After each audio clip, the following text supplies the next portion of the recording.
మనందరం అనుకుంటాం సినిమా టికెట్ల ధరలు పెరగడానికి కారణం సినిమాలో నటించిన వాళ్ళు ఎక్కువ రెమ్యునరేషన్ తీసుకోవడం వల్లనే సినిమా టికెట్ల ధరలు పెరుగుతున్నాయని మనందరం అనుకుంటాం. కానీ దీనంతటికి కారణం అధికారంలో ఉన్నటువంటి ప్రభుత్వమే. సినిమా వాళ్ళు మేము టికెట్ల ధరలు పెంచుకుంటామని ఒక ప్రపోజల్ తీసుకొని గవర్నమెంట్ దగ్గరికి వస్తున్నారు. మరి వచ్చినప్పుడు ఆ ప్రపోజల్ తీసుకొచ్చినోనికి కుర్చేసి కూర్చోబెట్టి వెంబడే సినిమా టికెట్ల ధరలు పెంచుకోవడానికి పర్మిషన్ ఇస్తూ జీవో పాస్ చేసింది ఎవరు?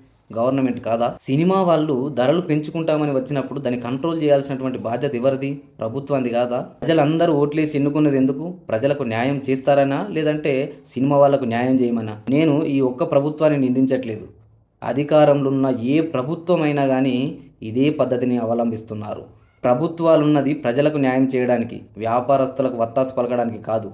డైరెక్టర్లు, నిర్మాతలు జనానికి ఒక మెసేజ్ ఇవ్వాలనే ఉద్దేశంతో సినిమా తీయడం లేదు. కేవలం డబ్బు కోసం మాత్రమే సినిమా తీస్తున్నారు. నువ్వు ఒక మంచి సినిమా తీయాలనుకుంటే ఒక బలగం లాంటి సినిమాను ఎందుకు ఆదర్శంగా తీసుకోకూడదో ఒకసారి ఆలోచించు. బలగం సినిమాకు కేవలం 60-70 లక్షలతోటి సినిమా తీస్తే అది ఎంతో గొప్ప విజయాన్ని సాధించింది. ఇప్పటి నుండైనా సినిమా టికెట్ల ధరలు పెరిగినప్పుడు సినిమా వాళ్ళని నిందించడం మానండి. కేవలం ప్రభుత్వాన్ని మాత్రమే నిందించండి. ఎందుకంటే అది కంట్రోల్ చేయాల్సినటువంటి బాధ్యత ప్రభుత్వానిదే. Okay, thank you. This is signing off Rajesh నక్క.